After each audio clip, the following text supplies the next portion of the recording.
سيدنا محمد صلى الله عليه وسلم، خصوصا إلى جميع مشايخنا وأساتذتنا وعلمائنا المخلصين العاملين، وجميع ساداتنا العلويين، وجميع ساداتنا الصوفية وعلمائنا الشافعية، وجميع المحدثين والمفسرين وأسلافنا الصالحين، ونخص خصوصا إلى الشيخ عبد الله بن سالم بن عبد الله بن سمير الحضرمي صاحب سفينة النجاة، والعلامة الحبيب أحمد بن عمر شاتري، أن الله يتغشاهم جميعا بالرحمة والمغفرة، ويعيد علينا من بركاتهم وأسرارهم على هذه النيات ولكل نية صالحة. الفاتحة. بسم الله الرحمن الرحيم. إياك نعبد وإياك نستعين صراط الذين أنعمت عليهم. بسم الله الرحمن الرحيم. نويت التعلم والتعليم والتذكر والتذكير والنفع والانتفاع والإفادة والاستفادة والحث على التمسك بكتاب الله وسنة رسوله والدعاء إلى الهدى والدلالة على الخير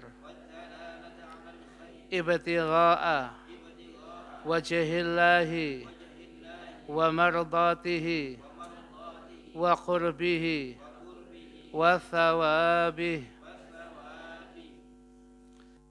Hadirin hadirat sekalian,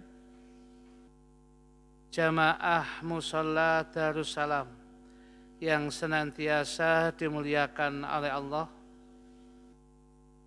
Malam hari ini seperti biasanya 2 pekan sekali kita membaca kitab yang sangat barokah, yaitu kitab Safinatun Najah yang menjelaskan tentang ibadah keseharian kita, khususnya yang berkaitan dengan wudhu, sholat jamaah dan sebagainya, yang itu merupakan sesuatu yang sangat penting dalam keseharian kita. Hadirin, hadirat sekalian yang dimuliakan oleh Allah, selanjutnya kitab Safinatun Najah masuk di dalam syarat-syarat sholat yang jumlahnya 8. Terjemahan panjenengan halaman pinter? Halaman 26. Terjemahan panjenengan halaman 26. Hadirin hadirat sekalian yang dimuliakan oleh Allah, disebutkan dalam ungkapan kitab Safinatun Najah, faslun, 1 fasal, syurutus sholati, syarat-syarat ibadah sholat, thamaniyatun, jumlahnya ada 8. Saya ulangi lagi, bahwasanya syarat-syarat ibadah sholat ini jumlahnya ada 8. Hadirin hadirat sekalian yang dimuliakan oleh Allah Subhanahu wa Ta'ala, ada yang perlu kita bahas terlebih dahulu supaya kita kemudian semakin jelas berkaitan dengan syurutus shalah, syarat sholat yang jumlahnya ada 8 itu, berkaitan dengan ungkapan syartun yang jamaknya syurut, syarat itu. saya mengulangi pengajian kita beberapa waktu yang lalu yang dinamakan syarat, yang dijamak taksirkan syurut, itu disarahkan dengan ungkapan ma yalzamu min adamihi al-adamu wala yalzamu min wujudihi wujudun wala adamun li dzatihi. Yang dimaksud dengan ungkapan syarat itu adalah sesuatu yang harus, ya, sesuatu yang harus dari sesuatu yang harus tidak ada dari tidak adanya syarat. Jadi kalau tidak ada syarat, maka masyrut yang disyaratkan tidak ada. Syaratnya sholat, contoh istiqbalul kiblah, menghadap kiblat. Lek mboten wonten syarat niki, maka masyrut yang disyarati yaitu sholat tidak akan sah. Saya ulangi malih. Sesuatu yang tidak adanya menyebabkan tidak adanya sesuatu yang lain. Kalau syaratnya niki tidak ada, maka masyrut yang disyarati nggih mboten wonten. Contohnya sholat. Syaratnya sholat 1 dari 8 syarat itu istiqbalul kiblah, menghadap ke arah kiblat. Kalau syarat menghadap ke arah kiblat niki mboten wonten, nggih salate nggih mboten wonten, nggih mboten sah. Paham nggih? Tapi kalau ada masyrut, ya, kalau ada syartun, syaratnya ada, yaitu menghadap kiblat. Itu masyrut yang disyarati enggak harus ada, mau ada atau tidak ada enggak apa-apa. Seseorang menghadap ke arah kiblat, seseorang mau sholat harus menghadap ke arah kiblat, itu syarat. Tapi kalau ada orang menghadap kiblat, belum tentu sholat tadi.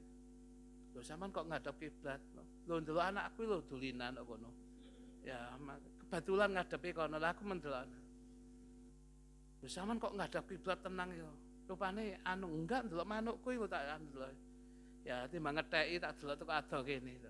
Jadi menghadap kiblat itu, kalau ada orang menghadap kiblat enggak harus sholat. Kalau ada syarat, enggak harus ada masyrut yang disyarati, enggak harus. Tapi kalau tidak ada syarat, masyrut yang disyarat ini enggak sah. Sholat, ini masyrut yang disyarati. Salah satu syaratnya istiqbalul kiblah, menghadap kiblat. Jadi kalau ada orang yang kemudian sholat tidak menghadap ke arah kiblat, secara umum, nanti ada kekhususan, secara umum hukumnya tidak sah. Nah, ini ada. Contohnya lagi adalah salah satu syaratnya sholat itu adalah taharatul hadatsain, suci dari hadas kecil dan hadas besar. Kalau orang mau sholat, syaratnya adalah dia harus suci dari hadas kecil dan hadas besar. Tapi kalau ada orang yang sedang sedang suci dari hadas kecil dan hadas besar, belum tentu sholat. Loh, sampean punya wudhu terus ya? Enggak, kalau kepingin dawamul wudhu, terus menerus punya wudhu, tapi kan enggak harus sholat itu. Ya, kalau belum waktunya sholat, ya belum hadirin yang demikian ini. Ini yang menjadi catatan kita ini. Hadirin, hadirat sekalian yang dimuliakan oleh Allah, syurutus sholati, syarat-syarat sholat itu thamaniyatun, jumlahnya ada 8. Yang pertama, taharatul hadatsaini, ya, sucinya seseorang dari hadas besar, hadas kecil dan hadas besar. Artinya ketika seseorang ini melaksanakan ibadah sholat, ya, maka posisinya dia harus kondisinya suci dari hadas kecil maupun hadas besar. Jadi kalau ada orang ketika sholat kemudian dia tidak sedang toharoh, tidak sedang suci dari dua hadas ini, nggih sholatnya batal atau tidak sah itu. Paham nggih hadirin? Satu. Yang kedua, syaratnya sholat itu, ya, sampai begini hadirin, di syarahnya itu ada ungkapan gini, kula baca akan mawon. Fala tasihu sholatu man shalla bi ghairi taharatin. Maka tidak sah sholatnya orang yang sudah sholat tanpa bersuci. Ma'a wujudi ahadihima, sementara wujudnya air ya ada, kalau tidak ada air ya turab, debu itu ada. Dan dia sholatnya tanpa bersuci menggunakan salah satu dari keduanya. Ngoten niku hukum sholatnya tidak sah. Kecuali memang enggak ada nanti hormat waktu macam-macam nanti. Tetapi kalau memang ada air dia enggak sholat, sholatnya tanpa bersuci gitu, buatan sah. Sampai dilanjutkan dan ibarat kitabnya ini, thumma in kana amidan aliman. Kemudian apabila keberadaan sholat yang dilakukan itu tanpa wudhu, ya, sedang sholatnya dalam kondisi dia menanggung dua hadas itu, atau salah satu hadas, amidan, dia sengaja melakukan itu. Aliman, dia tahu lek ngono gak oleh, tapi dia lakoni aja. Athima, hukumnya dosa. Sebab dia sedang tala'ub mempermainkan ibadah di hadapan Allah. Sholat niku luar biasa. Ya, as-silah bainal abdi wa rabbi. Penghubung antara hamba dengan Tuhannya, sholat. Kalau dia sholat dengan tala'ub, ada permainan, wah itu dosa itu. Au nasian, ya, atau kemudian dia lupa deh. Lupa kalau dia ini tidak dalam kondisi suci waktu itu sholat. Ya kalau memang lupa, uthiba ala qasdihi, maka dia tetap mendapatkan pahala karena niatnya itu. Karena enggak ada niatan sengaja. Lah terus begitu dia ingat, yakin memang belum wudhu, ya wis sholat atau meneh. Kalau ada waktunya, namanya i'adah, mengulang. Habis Ustaz, waktunya sudah ilingi asar, padahal sholat jatuh, ya qadha hadirin. Wong yakin kok itu. Ya. Kalau orang enggak yakin, ya sudah, enggak usah dibahas, tetap sah. Tadi sudah wudhu, kemudian saya sholat. Kira-kira pada waktu selesai sholat, memang batal apa enggak ya ketika sholat tadi saya? Nah, sudah wudhunya yakin, tapi batalnya ragu. Yang ragu dibuang hadirin, yang yakin dipakai. Apa? Wudhu. Saya yakin ngentut tadi. Kira-kira tadi wudhu apa enggak ya? Wudhu itu dibuang, ngentut iya. Berarti samaan wudhu. Oh. Tapi kok sudah sholat? Itu harus diulangi itu. Ya, jangan berlama-lama dipermainkan was-wasnya oleh setan hadirin. Enggak boleh seseorang begitu itu. Makanya orang semakin kuat ilmunya, enggak gampang dia kemudian tergoda oleh bujuk rayu was-wasnya syaitan. Biasanya sing ngono mek sing abid ahli ibadah tapi tanpa adanya ilmu. Ya. Sebab kadang-kadang kalau dia sekedar abid ahli ibadah tanpa ada dasaran ilmu, itu biasanya mudah dimasuki oleh waswasatu syaitan itu. Imam Ibnul Jauzi, mazhabnya Hambali, dia punya kitab namanya Talbisu Iblis. Bagaimana iblis itu menggoda manusia. Itu trik-trik dan jebakan Batman-nya itu banyak sekali.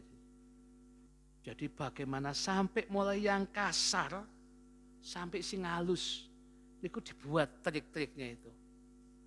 Ya, triknya yang paling halus itu salah satunya yang pernah dimunculkan oleh iblis ya kepada Sultanul Aulia Syekh Abdul Qadir Al-Jilani.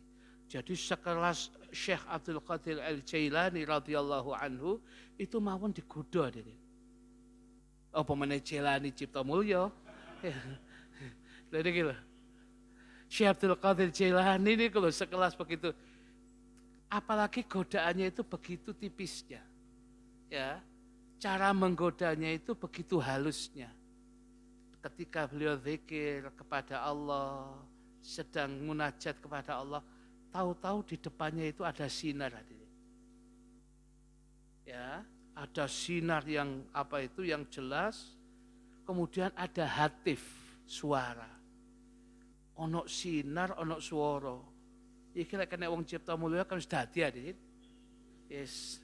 Ya, bengi ku ngoten isu nggo tekan wis pangeran Penegara kae. Ya. Lha niku wis muncul. Apa kemudian dalam hatifnya itu suaranya Syekh Abdul Qadir Jilani itu kunyahnya Abul Hasan. Panggilannya Abul Hasan. Ya Abul Hasan. Wahai Abul Hasan. Karena ibadahmu sudah terlalu banyak. Perjuanganmu untuk Islam sudah terlalu banyak. Malam ini dan seterusnya, aku halalkan segala sesuatu yang sebelumnya aku haramkan untuk manusia. Aku adalah Tuhanmu. Niku suarane ngoten iki. Niki lek kru wong cipta mulya dadi ade niki. Ya. Wis meneh buka ngoten mawon praktek kon. Nah, kemudian dengan cepat dengan ilmu yang didapatkan oleh Syekh Abdul Qadir Jailani. Jadi sekelas Syekh Abdul Qadir Jailani bukan soal tasawuf, thariqah ngoten tok. Beliau itu kalau bukan sungkan kepada salafus saleh, beliau sudah membuat madhab sendiri sakit. Karena keilmuannya yang begitu hebat. Tapi karena sungkan kepada salafus saleh, beliau ditinggali 4 madhab. Itu yang paling didik jumlahnya madhab Hambali. Maka kemudian beliau masuk ke madhab Hambali dengan 120.000 muridnya. Untuk supaya cek roto akil lah madhab Hambali ini. Gitu. Nah, kata Syekh Abdul Hasan, Syekh Abdul Qadir Jailani, dia langsung cepat berpikir. Sekelas Kanjeng Nabi Muhammad SAW, yang hak tetap hak, yang batil tetap batil, yang halal ya halal, yang haram tetap haram. Niki sekelas Kanjeng Nabi. Manusia yang paling dicintai oleh Allah, yang namanya halal tetap halal, haram tetap haram. Tidak pernah Nabi itu kemudian Allah menghalalkan sesuatu yang haram bagi Nabi, enggak ada. Apalagi saya yang jauh dari Kanjeng Nabi, setan iki mesti omongan ini. Hitungan detik dia langsung ngomong. Langsung kemudian diambil kelompoknya, terompahnya, dilemparkan, ikhsya ya la'in, enyahlah wahai makhluk yang apa itu, yang dilaknat oleh Allah. Cahaya itu kemudian hilang adanya. Hilang, kemudian lagi datang lagi dalam bentuk kepulan hitam. Iblisnya muncul di hadapan Syekh Abdul Qadir Jailani. Wahai Syekh Abdul Qadir Jailani, kok tahu kalau saya ini iblis bukan Tuhan? Katanya Syekh Abdul Qadir, Kanjeng Nabi mawon yang halal tetap halal, yang haram tetap haram. Apalagi saya, yang cucunya Kanjeng Nabi yang jauh daripada beliau. Pasti itu setan dan itu iblis. Benar kamu, benar kamu. Ini sebab engkau punya ilmu. Dan ucapanku ini, aku sudah menggelincirkan 300 ahli ibadah. Coba dengan ucapan ini. Ya, kok ngoten kadang-kadang diimpeni Semar mamu tadi kok. Ya, nak, donya wis akhir nak ya, nyembah aku mendati kan. Blae deh. Akhirnya lebu bengi mek ngadeg tok ngeten tok, blae kan. Sing guyu berarti nanti ningali ya. Hadirin hadirat sekalian yang dimuliakan oleh Allah Subhanahu wa taala. Kembali kepada bahasan kita. Amma faqiduhuma, ini kita syarahnya. Fayusalli wujuban lihurmatil wakti wa yu'idu. Adapun kalau kemudian orang ini tidak mendapati air untuk wudhu maupun mandi besar. Turab, debu, alat bersuci bagi dia juga enggak dapatkan. Andai dia tidak mendapatkan itu, namanya faqidut tahurain. Orang yang kesepen atau orang yang tidak memiliki dua alat bersuci. Tidak ada air, tidak ada debu, terus enggak sholat. Sholat hadirin. Ketika datangnya waktu sholat. Maka dia tetap wajib sholat, tapi lihurmatil waktu, menghormat waktu datangnya waktu sholat. Jadi kondisi apapun, sholatnya tidak bisa ditinggal. Nah, begitu dia sholat hormat waktu, mungkin nggak punya wudhu, mungkin dia nggak bisa rukuk sujudnya karena sedang di kendaraan, sudah hormat waktu. Begitu sampai di tempat tujuan, atau begitu sampai di tempatnya asalnya, wa yu'idu, dia mengulangi sholatnya yang dia tidak maksimal di kendaraan itu. Nah, ini menjadi catatan kita. Kemudian yang kedua, syaratnya sholat yang jumlahnya 8 itu, yang kedua, wattaharatu, bersuci, anin najasati, dari najasah atau najis, fithaubi, pada pakaian orang yang sholat, wal badani, badannya, jasadnya orang yang sholat, wal makani, dan tempat sholatnya. Yang kedua ini, jadi bagian daripada syaratnya keabsahan ibadah sholat itu, orang yang melaksanakan sholat itu harus suci dari najis. Apa? Pakaian yang dikenakannya. Seluruh aksesoris pakaian yang dikenakan harus suci dari najasah. Badannya seluruhnya harus suci dari najasah. Sedangkan tempat yang digunakan sholat itu kemudian harus suci dari najasah. Ya. Hanya saja jangan panjenengan kemudian mengatakan yang namanya tempat sholat nggih sajadah niku mboten. Coba kita minta bantuan sahabat Mas Bambang. Jenengan. Karena sahabat niku asik manten tadi. Mriko lho tadi si wakil tadi. Apa meneh usum udan ngene wis alamat kan. Ya. Berdiri Mas Bambang. Ngadep salah. Ya. Pas niki Mas Bambang.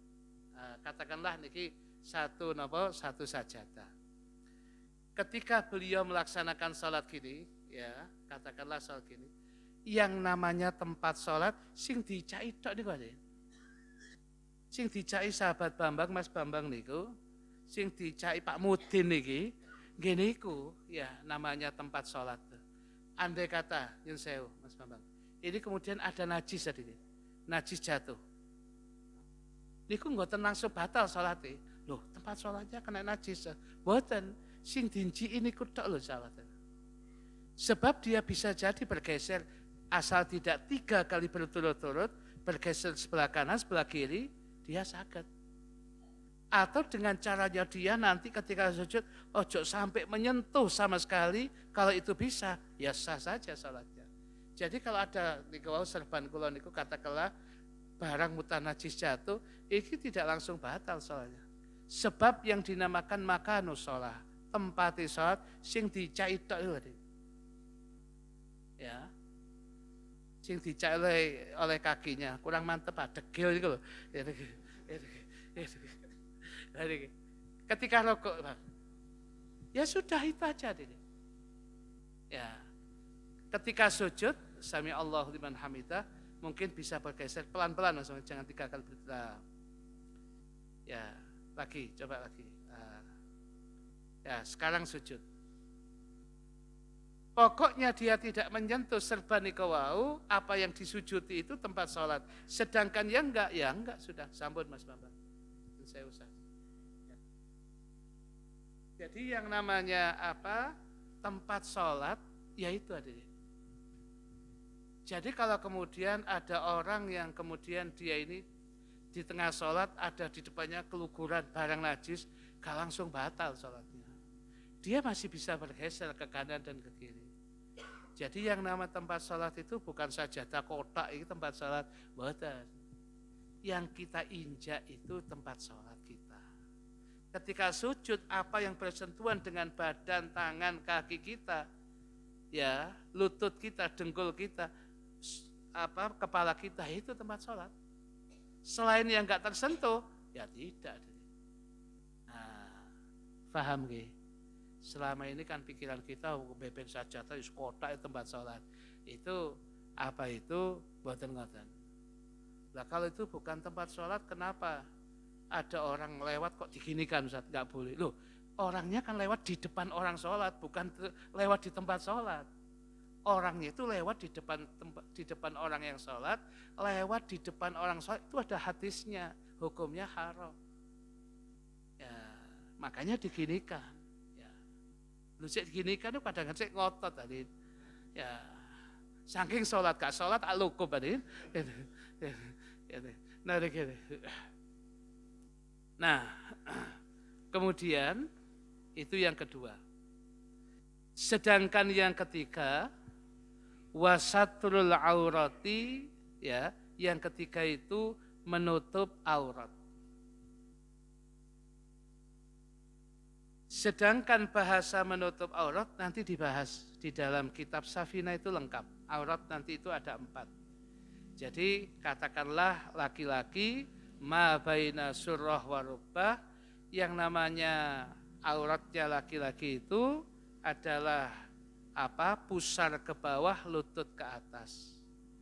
Ya, andai kata dalam situasi kondisi terpaksa dia menutup itu tok gawe salat, bisa. Tapi gawe salat jamaah kan nggih mboten pantes hadirin. Berangkat ten Darussalam kok sualan cekak tok pokoknya menutup. Ya, ente atau jamaah atau futsal. Ya ini. Jadi ini yang menjadi catatan kita. Kemudian lagi nanti dibahas lebih dalam tentang apa itu satrul aurah, menutup aurat. Kemudian lagi yang keempat, wastiqbalul kiblati, menghadap ke arah kiblat.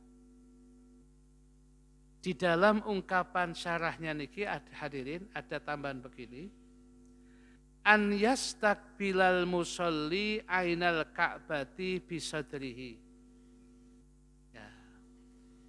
Di dalam pelaksanaan sholat, ya, seseorang itu kalau kepingin sah sholatnya, orang yang sholat itu harus menghadap kepada ainal Ka'bah. Ka'bah jumlah dari Ka'bah, ya, itu bisadrihi, ya, dengan dadanya. Kemudian lagi, hanya saja orang yang sholat itu menghadap istiqbalul kiblat, menghadap Ka'bah itu kan ada yang dekat, ada yang jauh seperti kita ini.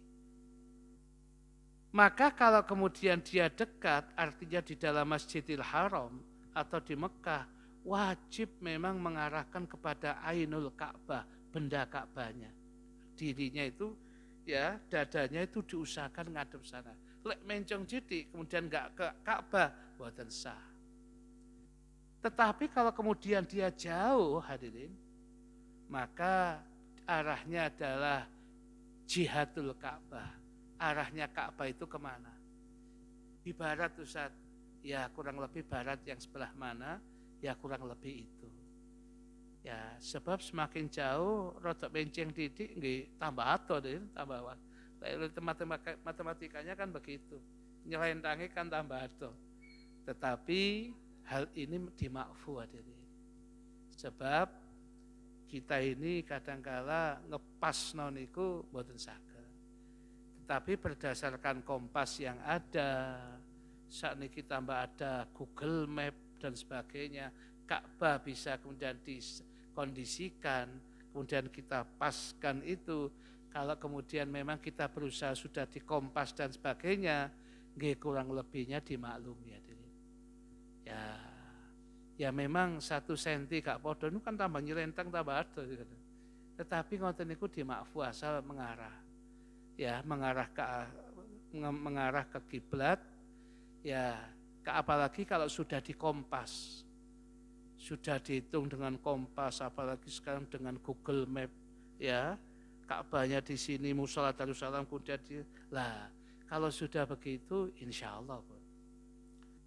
Dan Gusti Allah memberikan kemurahan kepada kita, kita mau meneliti apa mushola kita sudah pas dengan apa itu, dengan kiblat atau tidak. Kalau di dalam kalender Menara Kudus, hadirin, kalender Menara Kudus, itu di belakangnya ada namanya Rosdul Kiblat. Niku bahasa ilmu falak, Rosdul Kiblat. Maksudnya apa?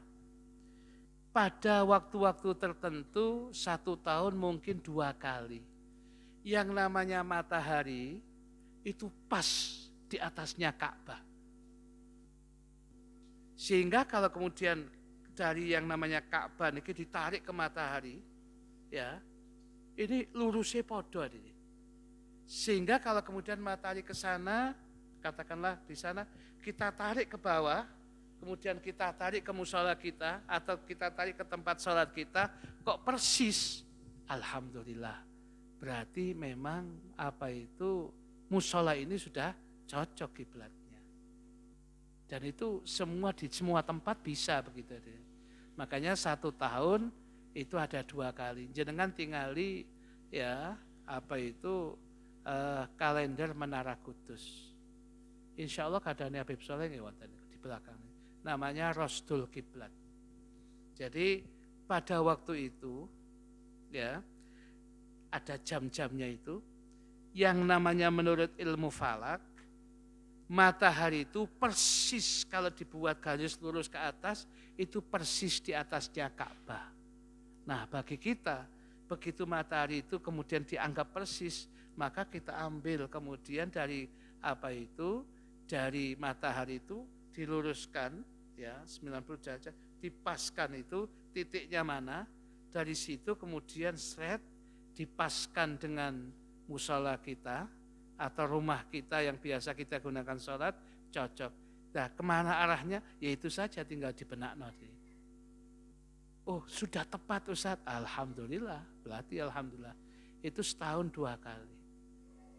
Ya. Dan berkaitan dengan istiqbalul kiblat iki, ya memang hal yang semacam ini, lebih-lebih di Indonesia yang jauh dari Ka'bah, ya kalau ada kemiringan sedikit nggih dimakfulah yang apalagi kata Syekh Nawawi Al-Bantani dalam syarahnya apa itu kitab Muraqil Ubudiyah Bidayatul Hidayah, ya nek miringi titik ya dimaklumi karena memang jauh. Ya ini. Dan kemudian beberapa waktu yang lalu kan ada isu karena ada gempa di sebagian ya ternyata terjadi gempa yang besar di sebagian bumi itu, kemudian arah kiblat bergeser. Ya, ternyata gempanya memang betul ada itu. Tetapi ternyata diteliti oleh ahli falak, mboten terlalu berubah ini. Sebab kalau berubah total, iki gak mushola masjid tok loh di sini. Sampai wong-wong sing mati kudu dirubah kabeh kiblate. Ya, sapa sing ngate ngrubah wong sakmono, sak kuburan kasin. Gak kangelan ta? Ya, mboten hadirin, mboten ngoten. Memang ada, tapi sangat kecil sekali. Sehingga tidak merubah kiblat yang ada. Ya, niki. Hadirin, hadirat sekalian yang dimuliakan oleh Allah Subhanahu wa taala. Kemudian lagi dalam proses seseorang ini istiqbalul kiblah, menghadap ke arah kiblat yang merupakan syartun min syuruti shalah, merupakan bagian daripada syarat-syaratnya syarat-syaratnya ibadah sholat. Dalam ungkapan syarah niki ada beberapa masail, beberapa masalah yang dikhususkan, dikecualikan, la yushtaratu fiha istiqbalul qiblah. Tidak disyarati di dalam ibadah sholat ini menghadap ke arah kiblat. Di dalam kitab syarah ini ada 3. Andai mboten menghadap ke arah kiblat, niku mboten napa-napa. 1, naflus safaril mubah ila mahallin la yusma'u minhu nidaul jum'ah. Ya. Jadi pertama, orang yang musafir bepergian jauh, tetapi yang dilaksanakan itu adalah sholat sunnahnya ketika safar. Jadi Kanjeng Nabi niku ketika beliau naik unta, lek sholat sunnah itu di atas untanya. Dan unta itu tidak harus menghadap ke arah kiblat, arahnya ke sana. Nah, kemudian maksudnya dia maunya kemudian katakanlah maunya ke Bonaguk, masa kudu ngadep ke arah mriko. Tak gak teko ali. Ya mestinya ke arah mana dia? Hanya takbiratul ihramnya menghadap ke arah kiblat, setelah itu kiblatnya sesuai dengan jalannya ke arah mana. Itu salat sunnahnya Nabi begitu. Tapi begitu kemudian beliau salat wajib, turun Kanjeng Nabi jamaah dengan sahabat yang ikut. Setelah salat jamaah niki menghadap ke arah kiblat yang benar sampai selesai, naik lagi salat sunnahnya dengan kendaraan lagi. Niku mboten napa-napa. Yang kedua adalah salatu syiddatil khauf, salat yang kemudian dalam kondisi ketakutan yang sangat. Ketika berkecamuknya peperangan, niki juga tidak menghadap ke arah kiblat. Ketika dia ditembaki sedang tiarap, itu pas salat tadi. Ya, pas rukuk dalam kondisi tiarap, ya seisone ngoten niku, ya napa pun. Sudah tidak menghadap ke arah kiblat lagi. Karena apa? Sangat ketakutan sekali. Yang ketiga, orang yang memang tidak mampu menghadap ke arah kiblat, 1, karena sakit, tidak ada seorang yang mengarahkan dia ke arah kiblat. Atau kemudian ghariqan, orangnya tenggelam. Dia 1 dari puluhan orang yang selamat sedang mengapung di tengah laut sebab kapalnya pecah. Menunggu tim SAR, ya, dia gocelan dengan ini waktu di sholat. Ya sholatnya sak mampuni. Gak usah rukam sujud tambah kelelep nanti. Ya wis sak mampuni. Apa gak sholat? Sholat aja. Saman kondisi antara hidup dan mati tambah gak sholat. Sholat tuh sak bisanya. Ya napa Ustaz? Ya sudahlah sholat yang bisa Anda lakukan. Rukuk ini tok, sujud ini sampai gocelan, ya, gocelan pelampung atau gocelan papan kayu yang pecah. Ya yang bisa. Dalam kondisi gitu tambah sholat toh. Mati-mati lek sholat hadirin. Ya ngoten. Ya. Kemudian lagi au marbuton binahwi khasyabin. Atau kemudian dia itu terikat di suatu tempat tadi. Iya. Sedangkan mau rukuk sujud mboten saged dan diikatnya itu enggak ngadep kiblat. Ya salat to mbek manduk tok sak bisanya sudah. Ya. Atau kemudian naudzubillah min dzalik masluban, dia disalib. Ya. Wis gak iso apa-apa mek manduk tok ya sudahlah. Mosok gak salat. Ya salat dengan situasi kondisi gitu. Ya. Begitu nanti akhirnya dia kemudian selamat, dia harus i'adah, mengulangi sholat lagi atau mengqadha sholatnya lagi yang tidak sempurna itu.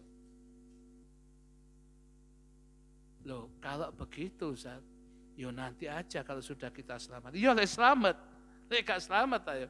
Makanya sholatnya sebisanya sudah itu. Ya, ini yang menjadi catatan kita, ya. Bagian syarat sholat yang keempat adalah kemudian menghadap ke arah kiblat. Kemudian yang kelima, kita tutup ini yang kelima, yang sisanya pada pembahasan supaya nanti ada pertanyaan saya jawab. Yang kelima itu wadukhulul wakti, ya, manjingnya waktu sholat. Jadi ketika seseorang ini melaksanakan sholat, harus yakin ini sudah masuk manjingnya waktu sholat. Atau dugaan kuat dari hasil ijtihad. Atau diberitahu oleh orang yang kita yakin kebenarannya. Loh, sampean kok nunggu? Loh, adana. Wis adan. Saya tadi jalan lihat apa itu beberapa masjid. Lah apa kene kan mati lampu nih. Mati lampu nih yo sing muadzin yo gak jelas nang ndi gak ketok wong iki. Jadi gua nek sing salat sing adan wis masuk. Saya tahu itu. Kalau kita yakin dengan omongannya nggih sampun. Ya. Jadi sholat itu kan sholat wajib 5 waktu, kalau belum waktunya sholat, belum waktunya masuk, nggih mboten saged hadirin. Kemudian sholat itu. Ya, dukhulul waktu, manjingnya waktu sholat itu sebuah keharusan itu. Paham nggak hadirin? Ya, masih ada 3 hadirin, dan nanti ditambah dengan syarat-syarat wajibnya sholat, ya. Tadi itu kan syarat sahnya sholat ada 8 yang akhirnya ada lagi syarat wajibnya sholat nanti kita bahas pada 2 pekan yang datang. Kita buka pertanyaan hadirin, masih ada 3 yang belum kita bahas. Monggo yang bertanya. Yang belakang dulu. Monggo. Waalaikumsalam warahmatullahi wabarakatuh.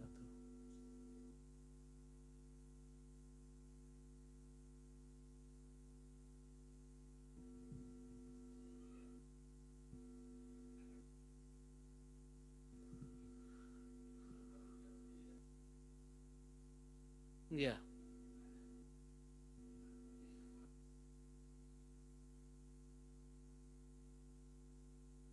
Maksudnya dia mengarahnya, miringnya. Iya. Jadi yang perlu diperhatikan dulu, pertama itu adalah kiblat daripada musola atau masjid yang kita laksanakan. Ketika kita sudah yakin loh, niki musolanya sudah di kiblat Ustaz, pun res niki. Masjid ini sudah Ustaz, bangunannya sebelum bangun waktu itu sudah ya kiblatnya diarahkan sudah, jadi bangunannya pun sesuai. Kalau sudah seperti itu, ya berarti jangan ada lagi kemudian mengarah kiblat sing sakarepe dhewe. 1. Tetapi kalau ada imam yang rodok kemudian miring begitu, gimana Ustaz?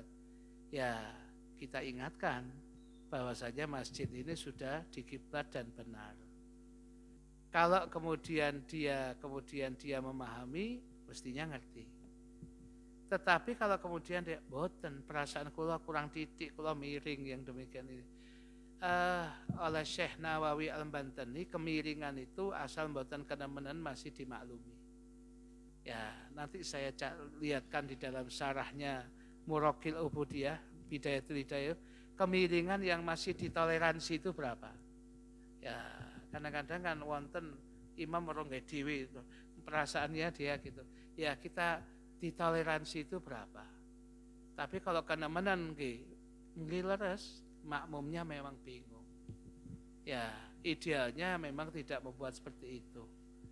Jadi kalau kemudian apalagi masjidnya sudah diyakinkan masjid ini sudah sudah pernah dikiblat, dilihat kiblatnya diarahkan kiblat sudah sampun nanti mboten usah miring malih lah gitu sebenarnya. Sebab makmum yang banyak itu juga akan bingung, ki opo kok imame moro ngadep kono dhewe iki. Ya, jadi ada toleransinya.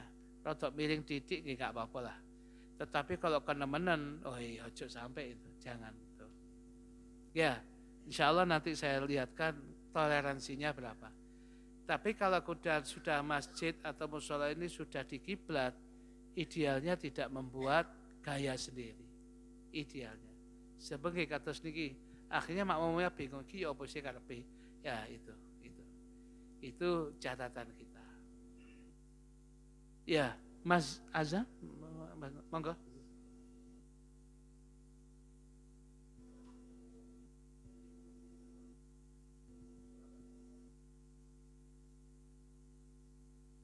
Ya, beliau pertanyaannya dua.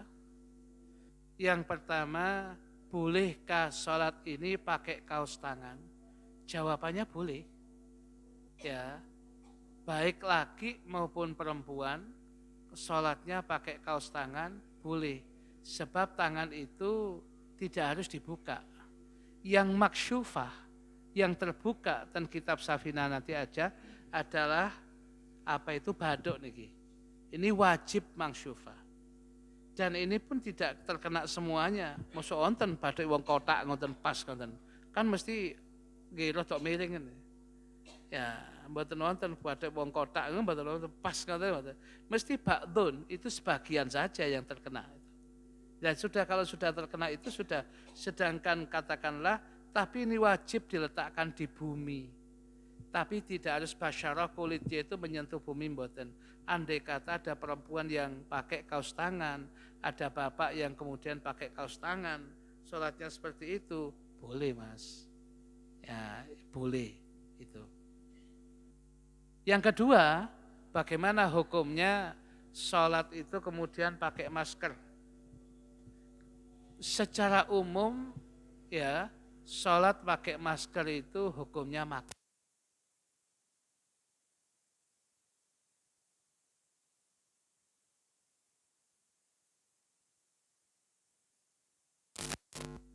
Sehingga kalau nomor sholat dibuka didik.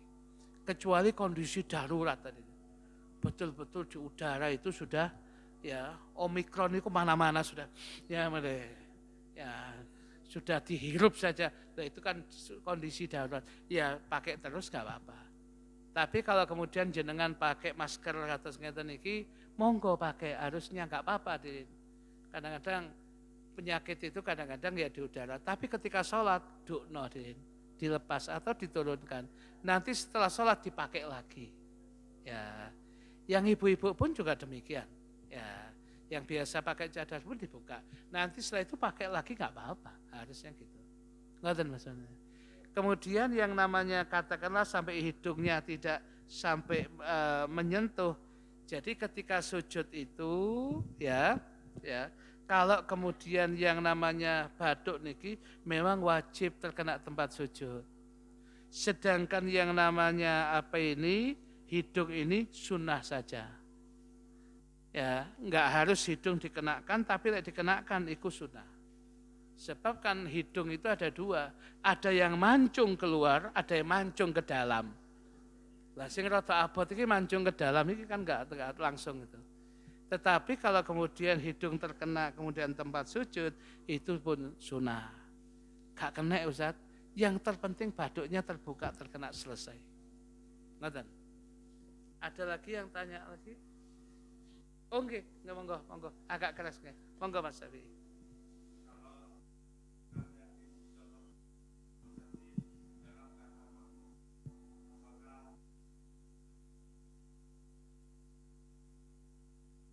Kalau memang bisa digeser, katakanlah dari sebagian makmum, katakanlah ada sesuatu yang rontok di depannya. Kalau memang masih bisa digeser, ya geser, pokoknya gak kena. Ya. Atau kemudian ada sesuatu lah yang kemudian di depannya Mas Syafi'i ini sesuatu najis jatuh. Ya. Kebetulan Mas Syafi'i kemudian pakai serban. Mau ke sana kanan rapat, mau kiri rapat. Rupanya sudah tahu gitu sama dirapet no sebelah kanan sampai Syafi'i iso bergeser iki. Kesempatan nih aku. Ya, tapi sama pakai sajadah. Langsung ditutupkan ke sajadah itu najisnya sudah sholat berarti kan nggak kena najis. Ketutupan sajadah. Ya memang kurban sajadahnya mutanajis. Tapi kan nggak apa-apa. Jadi begitu najis katakanlah ada tikus yang jatuh. Ya, mau geser kanan sih kene sampai ini.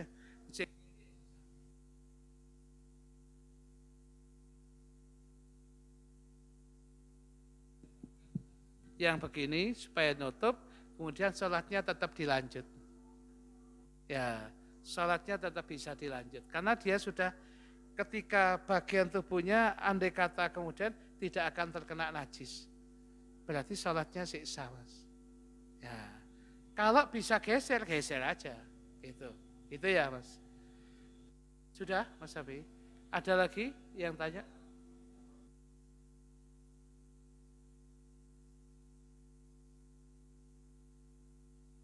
Ya. Duduk. Nyaman duduk sini.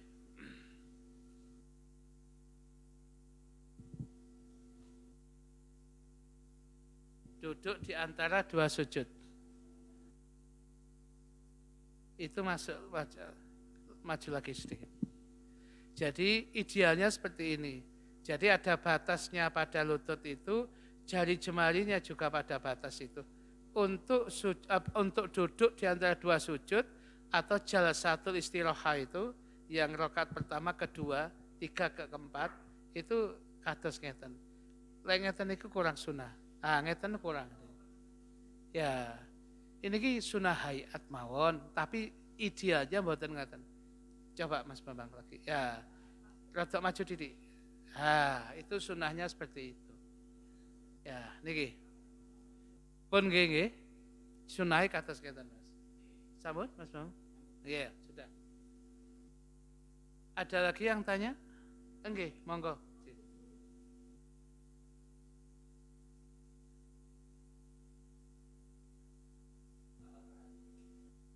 Najisnya?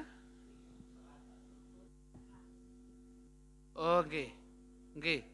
Nggih, Ci. Sampun?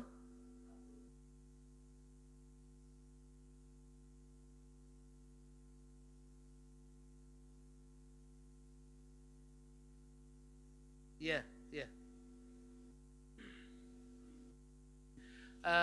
Kaji Ismail tanya, kalau kemudian ketika sholat itu tadi contohnya najasahnya jatuh di tempat sholat kita. Sekarang mboten, najasahnya itu jatuh pada pakaian kita langsung. Maka najis itu dibagi dua, Ji.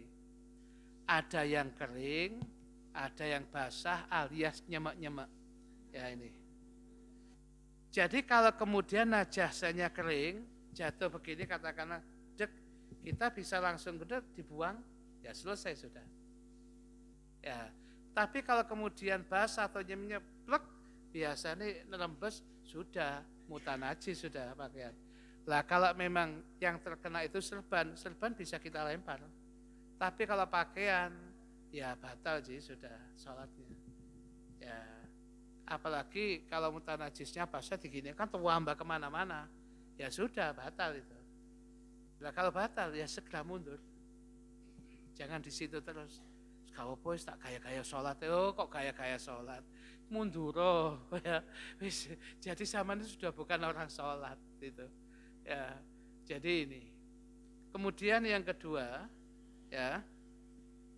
Tadi yang kedua, ya sholat di rumah sakit. Ya, ketika ada orang yang sholat, ya, ketika menghadap ke menghadap sholat, kok itu ada, mohon maaf, ada salibnya. Apa yang harus kita lakukan? Gampang sih, ya, yang harus kita lakukan, golek kursi, copoten salib isi. Copoten tekean sholat, kok pasangan meneh mari sholat. Ya, loh boleh hadirin begitu itu. Ya, boleh kok begitu itu. Sama aja yang takut melakukannya, nggak apa-apa kok itu. Daripada kita kemudian tidak menghormati sholat kita, bisa kok golek kursi, sama nambil teke sholat. Sudah tuh sholat balik nonggeni. Sudah. Nanti waktu sholat copot lagi gitu. Ya, kalau khawatir begitu, ya kalau kemudian sapu tangan tutup ono, sudah gitu aja. Ya, Pak.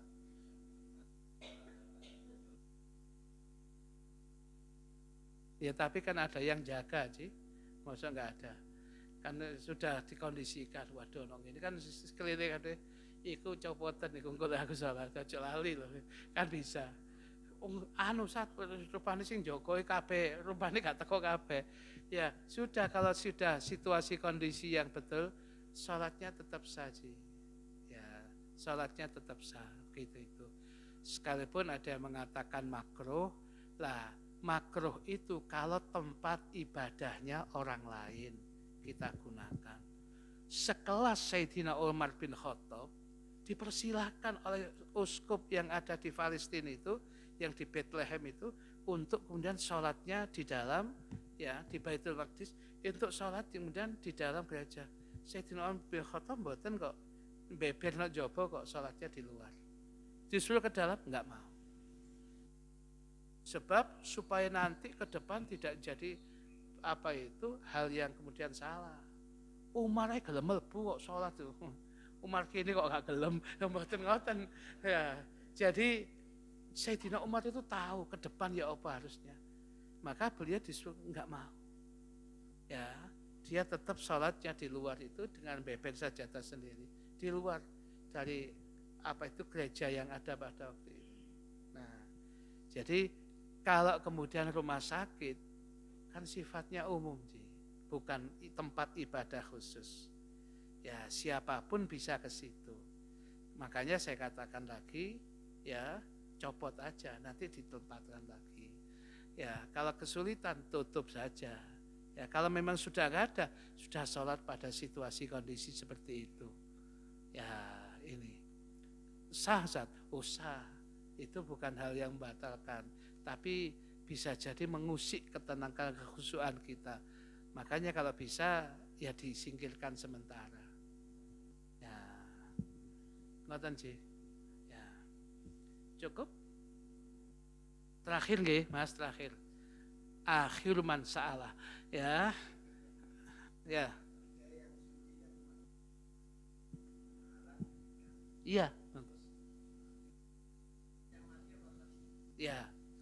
Jadi bangkai yang suci itu memang bangkainya belalang dan ikan. Sekarang bangkainya semut, apakah itu najis? Najis. Najis itu. Lah terus gimana kita nggak bisa? Kalau tidak bisa menghindar, itu namanya masyakoh, kesulitan. Ujung-ujungnya dimakfu. Najisnya najis. Tapi ada najis yang dimakfu. Yang dinajis yang dimakfu jadinya ya tidak najis ujung-ujungnya nanti. Gak apa-apa. Ya, saya nggak bisa menghindar, Ustaz. Loh, kalau nggak menghindar ya berarti masyakoh, kesulitan. Kalau masyakoh, kesulitan jadinya dimakfu. Sakjane najis tapi ditoleransi, gak apa-apa wis gitu. Ya, karena apa? Sulit menghindarinya. Jadi kalau kemudian jenengan kemudian mau minum, ya minum, kok kemudian banyak kemudian ada beberapa semutnya jukun sih. Nah, itu kan bangkai semua. Setelah itu kemudian diminum gak apa-apa, dimakfu sudah. Sing bermasalah niku wedang gak apa-apa nek semut pelaku dijukuk semuti dilebokno ngono. Ya. Lah itu itu gak tepat itu. Ya, karena ada usaha yang demikian. Enggak masyakoh, enggak kesulitan. Jadi begitu itu makfu.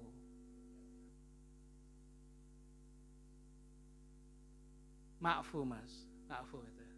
Ya, dimaafkan. Jadi begitu itu dimakfu. Kan kita nggak tahu tadi itu.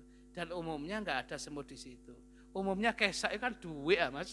Lagi kesak kok semut kan tidak ada dugaan kita. Ya. Begitu kesak ndukur iki ya biasanya Yasin tahlil. Loh kok kemudian ono laron kok kene? Ya maafu, Mas. Siapapun mungkin nggak siap Mas Zain mboten napa-napa. Terus kan pun dibuang mawon. Maafu niku. Kan umumnya begitu. Enggak ada bayangan kita ada seperti itu. Ya. Jadi wah berarti salat tadi saya membawa najasa. Najis memang, tapi masyakoh, kesulitan siapa harus salat kudu ningali ngoten mboten. Ujung-ujungnya makfu. Kalau makfu, ya sampun. Sama dengan ini, Mas. Namanya ada najasah, najis. Tapi la yudrikuhu taraf. Tidak bisa dilihat oleh mata telanjang kita. Sebab saking kecil. Sajane kan tetap najis. tapi karena saking kecilnya ujung-ujungnya dimaafkan. Mboten napa-napa. Laler nggih, lalat niku laler. Mana ada laler sandalan niku lho hadirin, mana ada. Sing dicek pencoki laler kan biasa nggih mutanajis. Saya siki laler kan mutanajis. Akhirnya mencok ke tangan kita kan apa waduh najis kabeh iki. Iya, tapi maafu. Ada hal-hal yang dimaafum. Ya, sampai Imam Ibnul Imad itu punya kitab namanya Al-Ma'fuwat. Ratusan hal yang dimaafum itu ada. Ya, supaya apa sih? Ibadah kita ini tenang dan kita tidak diwaswaskan oleh setan lagi. Gitu. Ngoten nggak sih? Ya, itu. Saya kira cukup. Ini kayak dilanjut jam 8 hadirin. Pon setengah 8. Mucal malih nih kawan-kawan. Bismillahirrahmanirrahim. Alhamdulillahirabbil alamin. Allahumma salli wa sallim ala sayyidina Muhammadin wa ala alihi wa sahbihi ajma'in. Allahumma qsim lana min khasyatika ma tahulu bihi bainana wa baina ma'siyatik wa min ta'atika ma tuballighuna bihi jannatak wa min al-yaqini ma tuhawwinu bihi alaina musaibat dunya wa matti'na bi asma'ina wa absarina wa quwwatina ma ahyaytana waj'alhu al-waritha minna waj'al tha'rana 'ala man zalamana wansurna 'ala man 'atana wa la taj'al musibatana fi dinina wa la taj'al ad-dunya akbara hammina wa la mablagha 'ilmina wa la tusallit 'alaina man la yarhamuna wa hasbunallahu ni'mal wakil wa la hawla wa la quwwata illa billahil 'aliyyil 'azim wa sallallahu 'ala sayyidina Muhammadin nabil ummi wa 'ala alihi wa sahbihi wa sallam walhamdulillahi rabbil alamin. Subhanakallahumma wa bihamdika asyhadu an la ilaha illa anta astaghfiruka wa atubu ilaik. Bismillahirrahmanirrahim. Wal 'asri innal insana lafi khusrin illa alladhina amanu